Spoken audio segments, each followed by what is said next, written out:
Hey, Plus Sides community, before we jump into the podcast, do me a favor, like, subscribe, and share if you haven't already. This helps us get referred up in the algorithm so we can find more people that need our help and guidance from our doctors. Thanks so much for supporting the show. Let's jump in.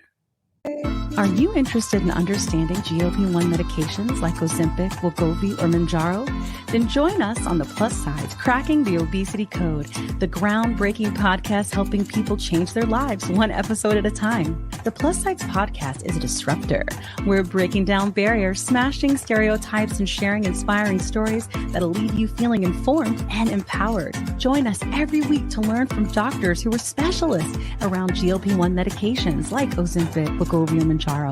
They'll provide you with science and facts to validate these incredible stories. But that's not all. We'll also bring you the voices of the GLP-1 Mounjaro TikTok community, real people who face the challenges of obesity-related diseases and disorders and discovered the incredible plus sides of GLP-1 medications. Our episodes are filled with heartwarming stories, laughter, and moments of triumph. You'll connect with our amazing community members who are reclaiming their health and experiencing their fullest lives. Are you ready to embark on a journey of discovery and empowerment? Tune in to the Plus Sides Cracking the Obesity Code, and together we'll change the narrative around obesity and end the stigma. Subscribe now on YouTube or your favorite podcast platform and join our incredible community. Let's celebrate the plus sides of life together, because every story deserves to be heard. Every life deserves to shine, and everyone deserves access to expert knowledge and medication. The Plus Sides podcast. You're not alone. It's not your fault. Friends, the GLP-1 math is just not mathing. When I look and see 104 million people in America are struggling with the disease of obesity, and about 11,500 obesity specialists, that breaks down to like one obesity specialist per 9,000 patients. I saw the stat that said 72% of GLP-1 users say that they want more support on their journey. Because I think we all realize you start on these medicines and you think, oh, it's just going to be like phentermine or anything else I've ever taken in the past. This ain't like that, bro. Like, it's just not. It's different. And I provide a lot of that here by interviewing doctors and things like that. But I've had people been asking me, emailing me for years, asking me to do one-on-one consults, which I do, but they're expensive, right? So I decided to make a group where 10 people at a time would come in with myself and with Kat. We could talk about recipes. We could talk about exercise. We can talk about side effect management. We could talk about ideas on breaking stalls or things that we've tried. None of it's medical advice, but it is community support. It costs $50. If you're interested in that, there's a link in my bio. You just fill out that form. If you're not and you just want to go this route, that's okay too. I love you. You're not alone. It's not your fault. And hopefully you'll sign up to hang out with us. All right. Now back to the show. Welcome to the Plus Sides podcast. Hi, everybody. So again, our sweet Kat and funny cat and joy of the life cat and party is taking a little break, just like she took care of some things for me while I had to take a break with my family and stuff. So today it is me and also my friend Nanette, who is going to be three things today. She's going to be our co-host extraordinaire, our community story, as well as our expert. So it should be a good episode and a little different than what you're listening to usually, but we're going to cover a lot of different things. So hang with us. Make sure that you know that there may be some discussions around disordered eating and some more sensitive topics around addiction and mental health. So if you don't feel like you're in a good space for that, listen to this later, or maybe if there's little ears in the room, or maybe when you're in a place to receive, come back to this episode. But I just want to make sure you know that before we get started. Lots of important stuff here. So if you're new here to this podcast, I'm going to kind of tell you who we are and what we do. If you're a loyal listener, you listen every week and you're sick of me saying, then go ahead and fast forward. You don't have to hear it. Our podcast is an education advocacy podcast all about basically metabolic disease and everything that encompasses that, because it is incredibly complicated. We talk a lot about GLP-1s. We also talk about surgery, mental health. We interview dietitians, scientists, researchers. So we can really understand this to the best of our ability, because this scientific space, we do know a lot, but there's a whole lot we don't know too. And ultimately, as you guys know, or if you maybe don't know yet, obesity is a chronic progressive disease. So we're going to have this forever until there's a cure. And while these are amazing treatments, these aren't cures. And so we're always going to need each other. So we really try to focus on bringing you everything that you need to know so that you can advocate for yourself and so that you can be the healthiest you can be, right? As opposed to maybe some bullshit that somebody else says that you need to be. So, if again, I didn't say my name's Kim. My name's Kim, and this is the Plus Sides podcast. And our podcast is where we interview experts about this. And also, it is multi-award winning, and it is very reputable and known in the space. So just know you're getting your information from a sound source. I try to bring on the most educated people in this field. Okay. So we're so glad to have you. I'm going to now move over to my co-host, guest, and expert guest and friend, Nanette, and ask her who she is and how she helps people. And then we'll just get going. Sure. I'm glad to introduce myself. I'm Nanette Adams. I'm a licensed professional counselor, licensed mental health counselor. I have a couple of designations because I'm licensed in 13 states, but I'm also a bariatric patient, and I am someone who's passionate about obesity care advocacy. I've been with the Obesity Action Coalition for 13 years, maybe longer than that, attending the conferences. This is my 10th conference this past July. I have attended many conferences in both the professional and patient space, the International Federation of Obesity Surgery, the ASMBS conference, the Obesity Society conference. I've been to a number of all of those over the last, since 2013, so 13 years. And my own bariatric patient story is complicated. I like to call it the hurricane of bariatric stories. I had lap band after graduating with my master's degree in mental health counseling after Hurricane Katrina in New Orleans. And the reason for that was a lot of internalized bias. I had this perception that my patients would judge me. And I, decided to have the lap band because I really wanted to get through obesity. I was done with being overweight. I'd been overweight since I was 4. My parents tried to help in many ways. I went to Weight Watchers at 8 years old. I went to a Children's Hospital weight management program. My weight seemed like it was my identity. I got my undergraduate degree at LSU in human ecology, textiles design, and apparel design and merchandising, and a minor in psychology. I was really passionate about psychology, but I just wanted to get through college. I gave fashion one last try and took a job in New York with Liz Claiborne. I went up there for a summer, got offered a full-time job, but the devil wears Prada is real. And as a woman in a larger body, I was stigmatized and ridiculed quietly in the hallways. I had a wonderful office on the 7th floor of the building at the top of Times Square, getting to do design specs for China. And for 2 months, I got to do this work, and it was wonderful. I loved the work, but the cruelty of the environment was just mean girl. So I left there. I had a pending internship with Disney, and I said, I'm going to go to Disney World and I'm going to interview to be an Imagineer. And if I don't get that, I'm going to turn around and go back to New Orleans, get my master's in mental health counseling, and be a therapist. And here we are. So you didn't become an Imagineer, huh? I did not become an Imagineer. I was not selected. I was very upset about that, but I was studying for the GRE. I had a backup plan that I was passionate about. Moved back to New Orleans, embraced life and culture in New Orleans, got really involved in Mardi Gras, but decided to go the path of getting a lap band because it seemed the least invasive. And at the time, I was blaming myself. I thought it was my fault. What year did you get a lap band? I don't even know up to that. What year? Yeah. 2009. So January of 2009. 2007. So it was before they were saying obesity is a disease. Yep. Right? Yeah. So I had the lap band. I turned 30 on January 3rd, and on January 19th, I got a lap band. And I had it for 3.5 years. And in that process, developed an eating disorder. Had never in my life been bulimic. But it seemed like every time I ate, or at least several times a week, I could not keep food down. It was uncomfortable. Developed food anxieties, had issues, variable issues. The band would, they would fill my port, unfill my port, completely open it. And then one weekend, I thought I had the flu. and I couldn't keep water down, and I felt awful. I was pale. There's a picture of me on this. I put it on my Substack recently because I went hunting for it.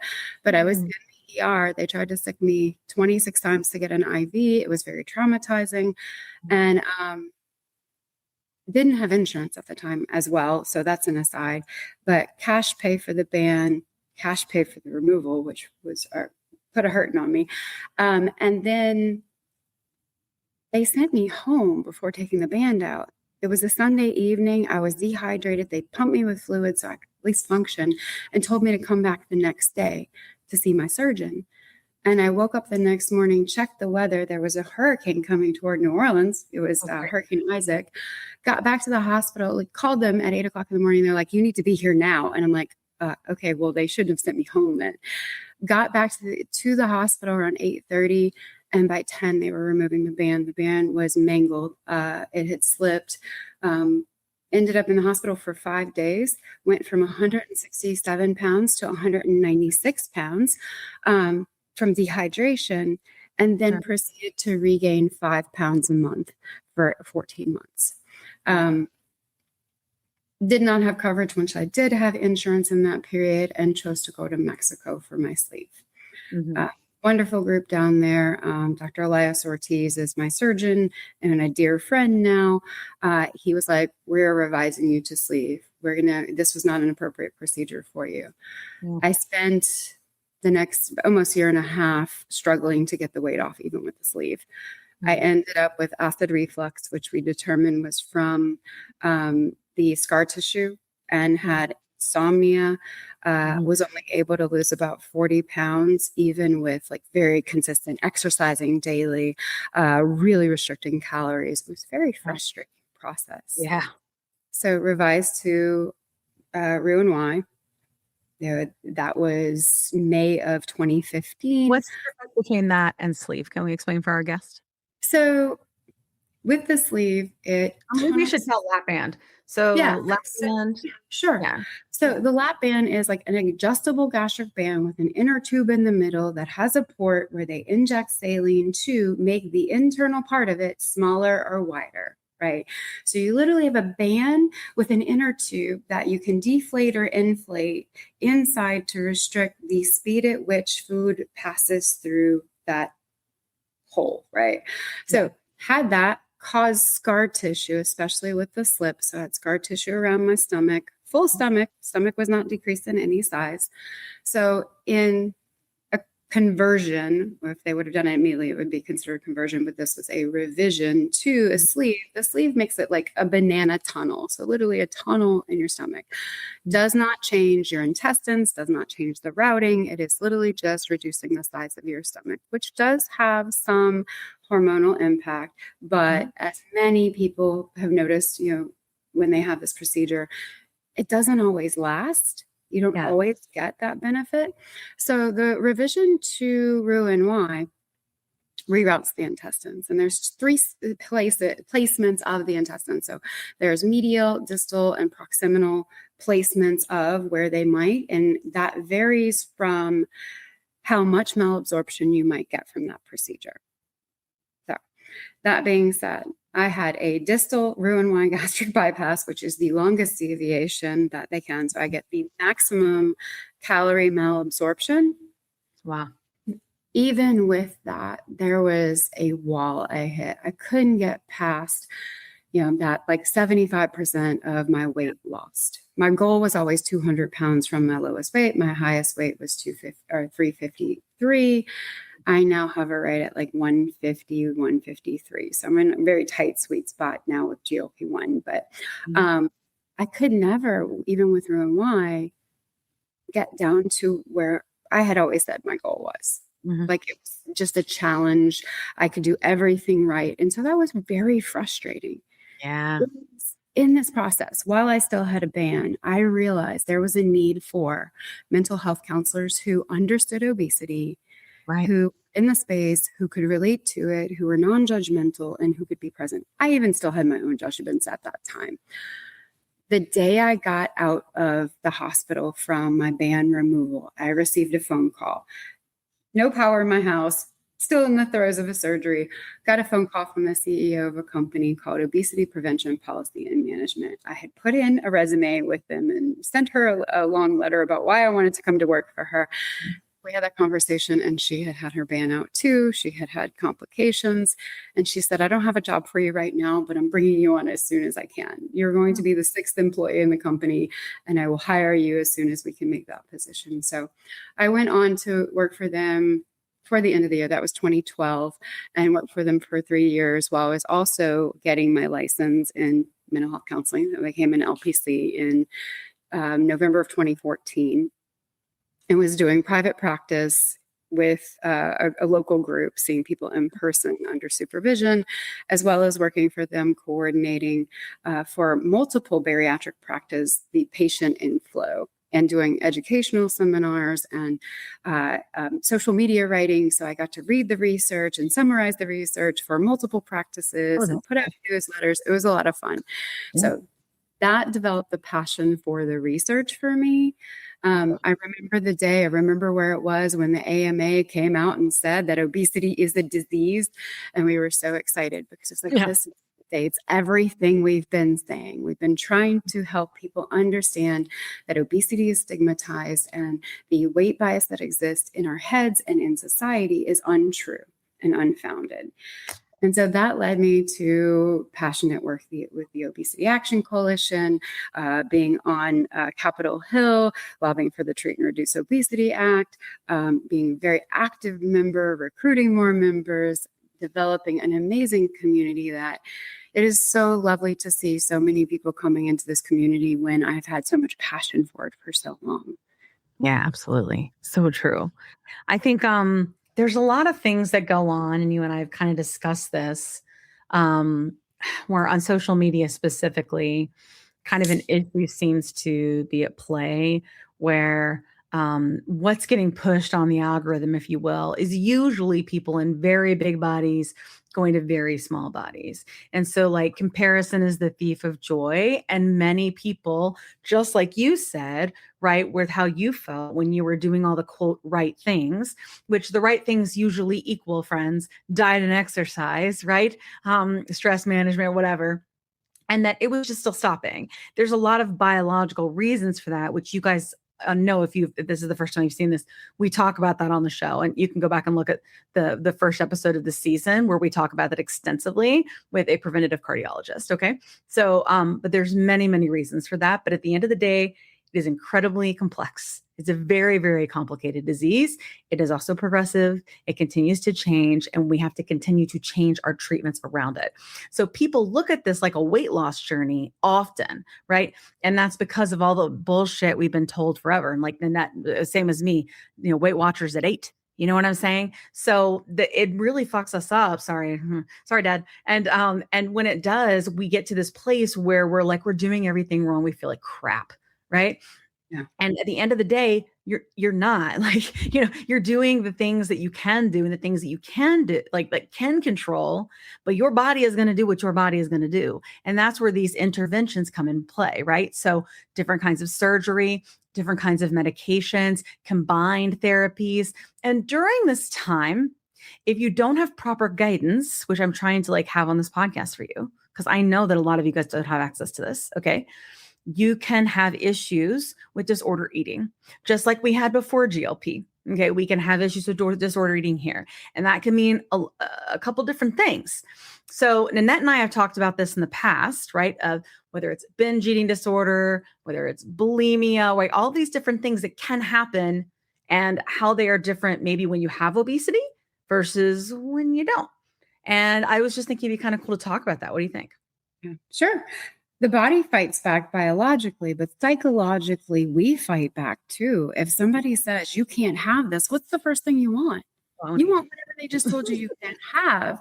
And if you grow up in environments where you're not accepted and loved and feeling worthy and judged for body size and have bullying for weight, be that within families or friend groups, in school, in the workplace, the internalized narrative becomes really negative. Like, I am not worthy. I am not loved. I don't love myself. The self-hatred that can develop in that is toxic.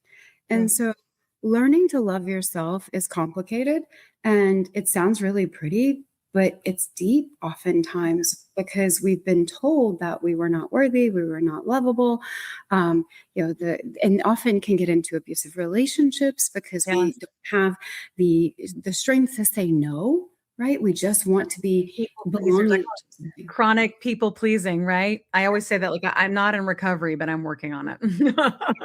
And that's where we all have to be, right? We all have to be working on our better version of ourselves. Friends, the GLP-1 math is just not mathing. When I look and see 104 million people in America are struggling with the disease of obesity, and about 11,500 obesity specialists, that breaks down to like one obesity specialist per 9,000 patients. I saw the stat that said 72% of GLP-1 users say that they want more support on their journey. Because I think we all realize you start on these medicines and you think, oh, it's just going to be like Phentermine or anything else I've ever taken in the past. This ain't like that, bro. Like, it's just not. It's different. And I provide a lot of that here by interviewing doctors and things like that. But I have had people been asking me, emailing me for years, asking me to do one-on-one consults, which I do, but they're expensive, right? So I decided to make a group where 10 people at a time would come in with myself and with Kat. We could talk about recipes. We could talk about exercise. We can talk about side effect management. We could talk about ideas on breaking stalls or things that we've tried. None of it's medical advice, but it is community support. It costs $50. If you're interested in that, there's a link in my bio. You just fill out that form. If you're not and you just want to go this route, that's okay too. I love you. You're not alone. It's not your fault. And hopefully you'll sign up to hang out with us. All right. Now back to the show. And so it gets really complicated. So the disordered eating behaviors often go overlooked in patients affected by obesity. We don't identify them in ourselves. Binge eating disorder, often diagnosed, but coupled with ADHD, which was a struggle for me. I got into mental health counseling and started working in an ADHD clinic from the start, right out of grad school. So the level of ADHD executive skills, function skills came into play. And then you add the layer of struggling with weight and the frustration of struggling with weight and the cycles of giving up because I'm trying and it's not working. Right. Such a challenge. And particularly about eating disorders, most eating disorder programs are not built for us. Yeah. If you struggle with obesity and you go into a traditional eating disorder program that treats anorexia and bulimia and orthorexia, binge eating disorder is the outlier oftentimes. What is orthorexia? I don't mean to interrupt, but I've never heard of it before. Orthorexia is the extreme of healthy eating, a very restrictive eating, very clean eating, taken to extreme, like like no GMOs and no gluten and like all of the extreme dieting and diet culture narratives literally exist in the orthorexia diagnosis. And so, even within post-op bariatric patients or people on GLP-1s, that can happen too. So there's always an extreme. A lot of all or nothing thinking happens within this population because we try and make attempts and do all the things the dietitian told us to do, or the exercise physiologist told us to do, or the obesity medicine specialist told us to do, or a bariatric surgeon told us to do. And we're trying to put it all together. And we give it a good shot. We give it, many weeks or several months. And then we're like, this isn't working. And I'm not losing as much as I thought I would. Because that's a key. What you expected to lose when it doesn't match what you actually lose becomes this other frustration. And so that issue there is, they told me this was going to be how it looked, and this is not how it looked. And now I'm disappointed, and now I'm giving up again because nothing works. Yep. And that becomes another component of what needs to be addressed, because then we have the betrayal. Yeah. Those of us who had complications and revisions and medical trauma, conversions to other surgeries, issues with addiction, it becomes a very complex disease to treat on the psychological side. Yeah, as well as biological. Like, it's both. Sometimes I tell people, I'm like, I almost feel like the physical piece of it, like, is easier than the mental piece.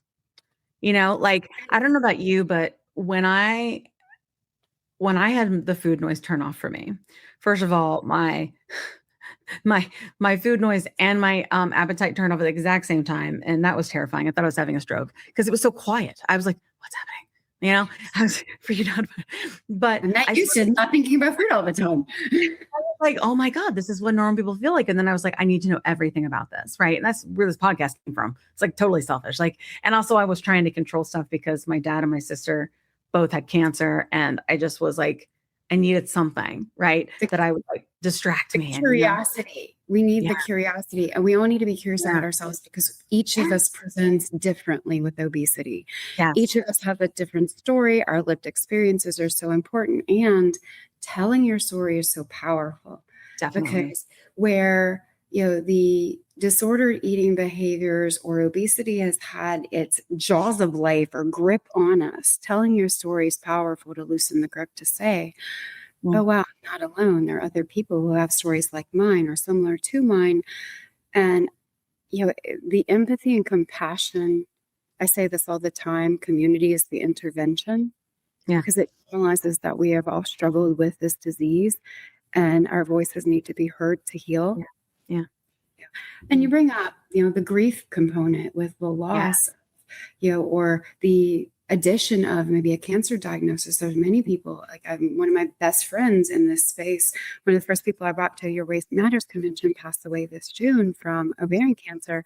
I had the honor of bringing her daughter. It was so wonderful to see her daughter in this space too. And so, but she had that complex component of adding that to it. And we had the best time when we went to Vegas for this convention. I rented a red Mustang convertible so we could drive down the strip because I didn't know if she was going to go to a convention. So the beauty of the relationships you make in this space and getting back to the grief, when my dad passed away 3 years ago, I almost overnight put on 40 pounds, and it was from the stress and anxiety living with my mom for a year, trying to make sure she was okay, because it was very tragic, very sudden. And, life will still happen. Yeah. And it's your responsibility to make sure you get the help to manage the emotions, manage the thinking, understand your body. One thing I talk about a lot with my patients, and I work with, and I say patients and clients interchangeably, because in the medical side of it, I have to switch to the patient gear, and on the therapeutic side of it, I say clients, but it's the bringing it all together and helping people see that this is normal, that you're struggling. And maybe you weren't living in your body. Maybe you were only living from the head up. Maybe you weren't sensing or feeling how your stomach felt. I hear all the time from my clients that I am not full until I'm over full. Oh, And yeah. that reads an interoceptive issue.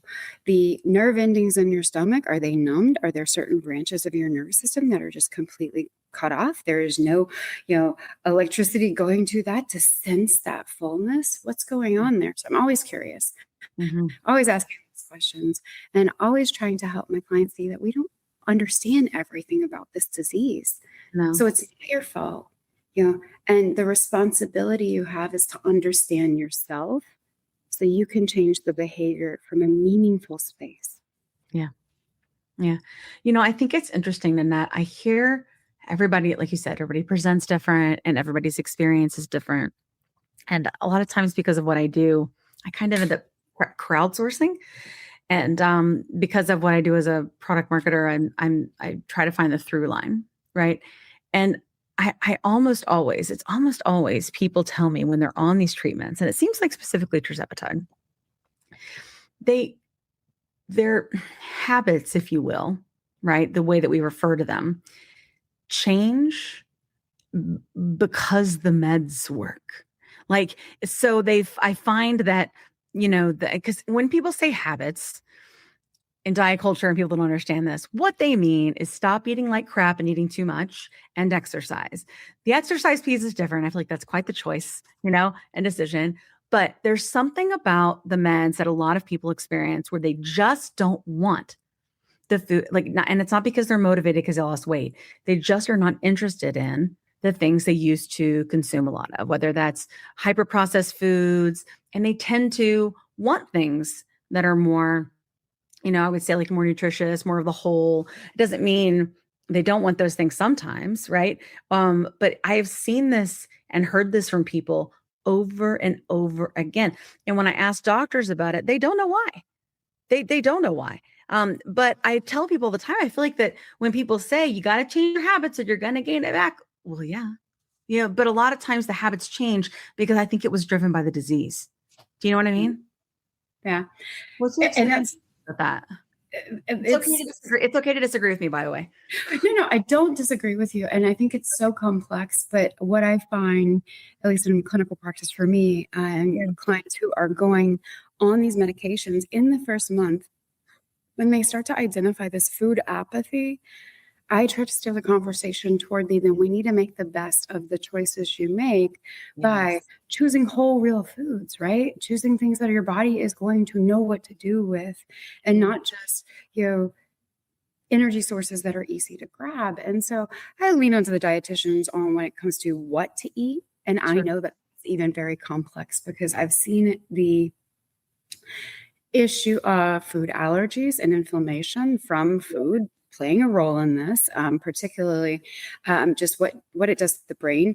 I'll give an example only because it's very personal, but my niece has ADHD and my sister has rheumatoid arthritis, right? Like two kind of unrelated conditions, but inflammatory responses.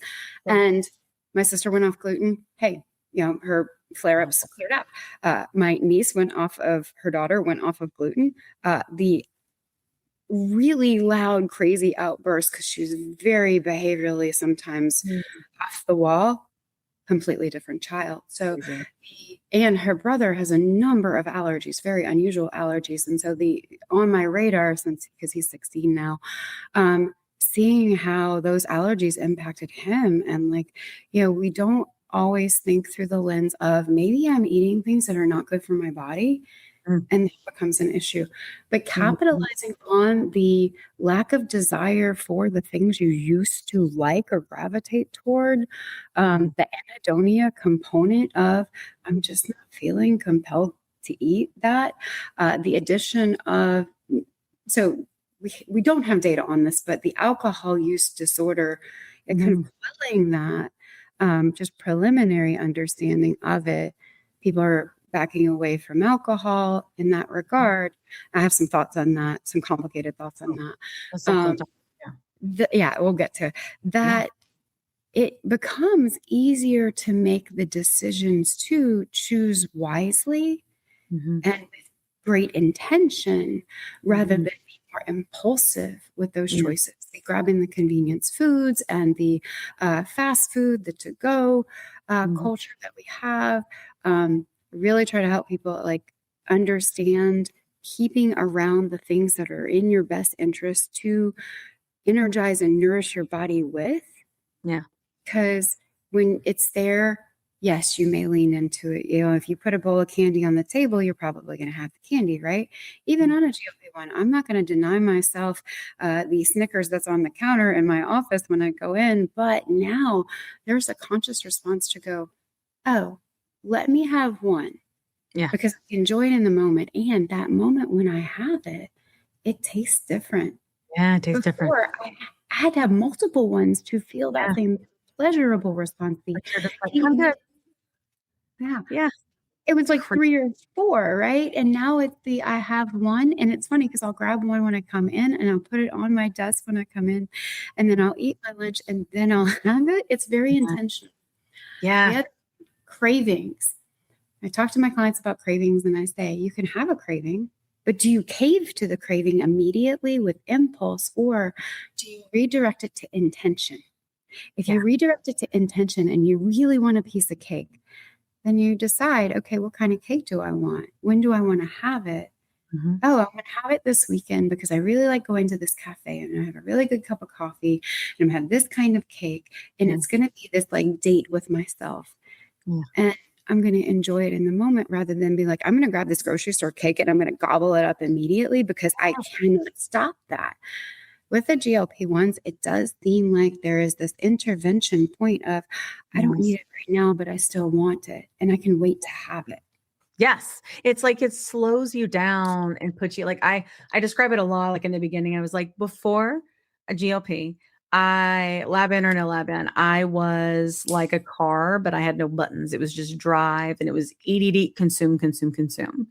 And then when I got to a certain level of treatment on GLP-1, I had all these other tools. Like I could brake, I could roll my windows down, I could reverse, and it was sort of like that in my mind, like this mental gymnastics that I was able to do around this decision making that I had never been able to do before, ever. Yeah. And so it has been good, because one thing I realize for me, I'm like, a lot of that was driven by my disease, and I can kind of forgive myself for sort of the quote, what feels like choices that I made, and realize it was less choice and more driven by my disease. And then once I was in a place of controlled disease, if you will, like maybe not because of the size of my body, but just with the medicine, then I made different choices. And if I did choose something that maybe wasn't the most optimal for nutrition, at least it was my choice. You know what I mean? And usually when I did, I just had a little bit and then I was done. You know what I mean? I mean, that's how it goes. I mean, it's a little different on Shark Week. You know what I mean? And it is a little different too during stress. Stress, it seems to be harder to have those gear shifts. Sometimes it is kind of quick, but you still isn't usually overconsumption. But everybody is different. Everybody is different. That's the thing. But I agree. There's something about that gear shifting, like that thing that you can do that you just described so beautifully in your brain. It does seem like people do need to get on the certain level of treatment for them. I say level of treatment, a dose, because on TikTok you can't say dose because they think you sell drugs. I don't even know, and so like that, it does feel like that. It does also seem different on all of them. So I've been on all of the subcutaneous ones, right? And I think I have a little bit of a different experience on all of them. You know what I mean? I was on Saxenda as well before I went on Wegovy. And then when I went on tirzepatide, or actually zepbound, and I was on both Wegovy brand and compounded. I lost coverage under policies. I went from an employer-based policy to a independent contractor, or small business owner policy, and that one didn't cover it. So I switched to compounded. And when I found what compounded was, I was able to maintain, and I still got the benefit of the kind of regulation control, but I wasn't losing weight anymore. So that was a nuance of just noticing that that wasn't happening in that space of being on a compounded. And then when I switched to zepbound, employer specific, so it's not an outrageous copay, that I finally got back to, because I was on Wegovy and got down to my goal weight that I'd always had in my mind. That's a whole nother component. I have some language around that, but got back to, again, because my dad died, put on 40 pounds. When I got on the Zepbound, I got back down to where I want to be. Now I tighten my range, because I've always kind of lived through this. I want to be in a range that I can manage wisely, because I don't want to weigh myself 6 times a day and stress over the number of the scale, because I did that for a long time post bariatric surgery incidents, right? There was a point in time where I put the scale in my trunk of my car so I wouldn't weigh myself 6 times a day. And now I can go a month without getting on the scale and not stress out. And then when I get on the scale, I'm not affected by that number as much, because I stay in a tighter range and I understand what my body needs when it needs it. I eat regularly on a schedule every single day. I get enough protein, enough fat, enough fiber, enough carbohydrates. I minimize sugar. Like, I really try to think consciously about my day overall. And I'm not going to deny myself something. I went to this wonderful dinner over the weekend at the Louisiana Obesity Society at Arnold's restaurant in New Orleans, because from New Orleans, we have no lack of good food and wonderful dinner. It was put on by Novo Nordisk, so it was great. I was like, I'm making some of my money back from when I was cash paying $1,400 a month. I better eat and I'm like, this meal cost them maybe $50. Come on. I had 2 bites of the dessert, which was this beautiful, rich chocolate mousse. And then I'm looking at it going, as much as I would love to eat the rest of that, and it was like a little bitty piece, I know I can't because of the physical restriction from surgery, but also the sugar, and acknowledging that what happens to me when I have sugar, I still dump, that I didn't want it, but it was really good that I could eat those 2 bites, know what it tasted like, and then put it away and not have the regret. And so GLP-1s have changed my perspective on it. I blamed myself for so long about being from a foodie family. My sister is a pastry chef. My mom's written 3 cookbooks. She owned a food company. And living in that household where good food was always plentiful in a city where you can't have a bad meal, thinking it was my fault because I just couldn't control myself, to going, you were in an environment that encouraged it, in a body that craved it, with biology that compelled you toward it.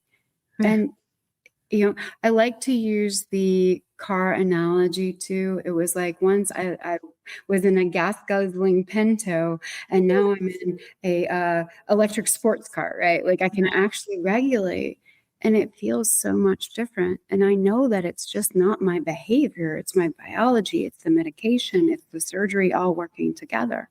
Yeah. You know what I really like to talk about, and we can dabble a little bit more sort of in the disordered piece too before, because I know we're coming up on time. But when it comes to your patients and they're on GLPs, at some point we experience, not everybody, some sort of regain for whatever reason, right? And I was thinking about the OAC president and Joe, right? Joe Nagasi. Yeah, he was up on the stage at OAC. It was like the first night, not everybody was there yet. And he said, basically, I'm oversimplifying, but he said, look, I know that I look like I'm in like a smaller body, right? And I look like I got it together. He's like, I have obesity. Everybody in my family has obesity. I've had it forever. My disease is just currently controlled. I am on my 7th medication. You know what I mean? Well, and I never take the remission, and I don't even know if remission is the right word for it. I never take it for granted now because of the ups and downs. Actually, recently wrote a Substack about this because I've had significant regain cycles in the last 12 years. And you look at year to year OAC pictures from Your Weight Matters, like which version of Nanette is showing up? Is it going to be skinny or fat version of Nanette? And I'm like, I don't get upset about her anymore. Don't you love though when you go to OAC that nobody cares? Like I nobody gives a shit like if you've gained weight or not. They aren't even looking. No. Yeah, it's not a part of it. They all get it because they all get it. We all get it. We all understand it. Everybody like who's been there for a long time has seen the cycles. We've all seen each other in it, and we care about one another to show up and to support each other. And I look back on those pictures and I don't feel shame toward that girl that was struggling so much. There's a picture of a friend of mine, Jen and I, in the lobby in New Orleans. And I'm looking at the picture going, I don't know what year that was because it was so blurry because it kept on happening. And putting the pieces together was so complex. And now I look back, I don't feel shame for who she was because she was figuring it out and she was curious and she showed up for herself. And when I get up and I tell everybody I love them and that I love that they showed up for themselves, I do that from the fact that I had those struggles and people still cared about me in that space and they still wanted me to figure it out. And I still wanted them to figure it out. And we were all supportive within that community. And I actually said this in a live last night. Mike on a Mission was there and a couple other folks. It was Amanda Vanello and the Sunday Stories. And I said, it's so nice to have you guys show up because I've been holding all this weight myself for a long time. And now I can switch gears to the mental health and obesity piece because the fight has been just getting coverage, right? And so that took away from the ability to focus on the narrow down of what the mental health journey is like. That is my passion piece, to help people see that therapy needs to be destigmatized. We need to normalize going to therapy. We need to help people see that there's no shame in where you're at, what you're struggling with. Show up, tell your story, get the help you need. If one treatment doesn't work for you, especially in the therapeutic realm, I tell this to my clients all the time. I'm working through many lenses of many theoretical orientations, and I am searching for which one's going to fit. Because therapy is both an art and a science. And trying to tell that to doctors. I was telling that to one of the doctors at OAC, and he looked at me crossways, and I was like, it is both an art and a science. Yeah, it is. Yeah. I'm always searching for the framework of what fits this person in front of me right now with what they're struggling on in this moment that they're willing to work on, which is a lot, right? But putting those pieces together and giving them something meaningful every single week when they show up for themselves is so important to me, because that's the meaningful work. Yeah, so true. I know we're at time. First of all, I got to have you come back again, but I would love for people to be able to follow you, to follow your Substack and all those different things. I will put all of that in the show notes, friends. But if you can tell people, because our audio audience is quite large, like where to be able to find you, I think that would be lovely. And we'll have a part two. We'll have a part two. Well, I mean, I'm happy to come back. I'm happy to co-host while Kat's out. I'm happy to host with Kat too. And we're going to be in New Orleans all together next year. So oh my gosh. Yes, guys. OAC is in New Orleans next year. This is all patient driven. You can come and listen to doctors, but we do so many different things. And it is really a lovely experience. And it is not honestly not that expensive. And plus it's going to be in New Orleans. So that's, and I love to be the hostess with the mostest. I am very involved in the New Orleans community and Mardi Gras. I am a flight lieutenant. So I'm always immersing myself in the culture, and I'm trying to put together some things so people can really immerse in the culture. So you can follow me on Weighted Wisdoms, both website weightedwisdoms.com, Substack, same name, TikTok, same name, page on Facebook. Instagram is my practice. It's Nanette Adams LPC. But I am happy to reach out, help people, help them find a therapist near them, and if I can help them. But yeah, it's been a long journey, and there's a lot more to talk about, so we can certainly do this again soon. Yeah, that would be wonderful. I think the mental health piece is really important, and we can even dive a little bit deeper next time. Sure. But thanks for coming on and sharing your story and kind of giving us an overview, because I know the first thing when people have regain, or the first thing when they go through stalls, is first thing they say is, what am I doing wrong? It is always self-blame. Guys, there's just so much involved in this, and having a therapist that gets it is just really, really key. And if you can't afford a therapist, I try to have them on here, so you can at least have some good direction. Okay. The reframe too with that is what changed in your body. And that's deeper. Hormones, perimenopause for us women, all of the things that can change in your body that may be contributing to it. Don't forget that. So show up for yourself, be curious, and understand that this is a complex disease. And engagement with your treatment process will get you to where you want to be. Hopefully, eventually, right? But you will get there if you ignore it. Yeah. And the truth is too, is that it may take additional medicines and additional years and additional, all these different things. You just if you can get in a place of acceptance with that, it will help out a lot, So thanks so much for joining us today, friends. I will see you next week. I will have all Nanette's information in the show notes. And until then, I love you to bits, and hasta la pasta. Fantastic. Thanks. Great to be on. Are you interested in understanding GLP-1 medications like Ozempic, Wegovy, or Mounjaro? Then join us on the Plus Sides, Cracking the Obesity Code, the groundbreaking podcast helping people change their lives one episode at a time. The Plus Sides podcast is a disruptor. We're breaking down barriers, smashing stereotypes, and sharing inspiring stories that'll leave you feeling informed and empowered. Join us every week to learn from doctors who are specialists around GLP-1 medications like Ozempic, Wegovy, and Mounjaro. They'll provide you with science and facts to validate these incredible stories. But that's not all. We'll also bring you the voices of the GLP-1 Mounjaro TikTok community, real people who face the challenges of obesity-related diseases and disorders and discovered the incredible plus sides of GLP-1 medications. Our episodes are filled with heartwarming stories, laughter, and moments of triumph. You'll connect with our amazing community members who are reclaiming their health and experiencing their fullest lives. Are you ready to embark on a journey of discovery and empowerment? Tune in to the Plus Sides, Cracking the Obesity Code, and together we'll change the narrative around obesity and end the stigma. Subscribe now on YouTube or your favorite podcast platform and join our incredible community. Let's celebrate the plus sides of life together, because every story deserves to be heard. Every life deserves to shine, and everyone deserves access to expert knowledge and medication. The Plus Sides Podcast. You're not alone. It's not your fault.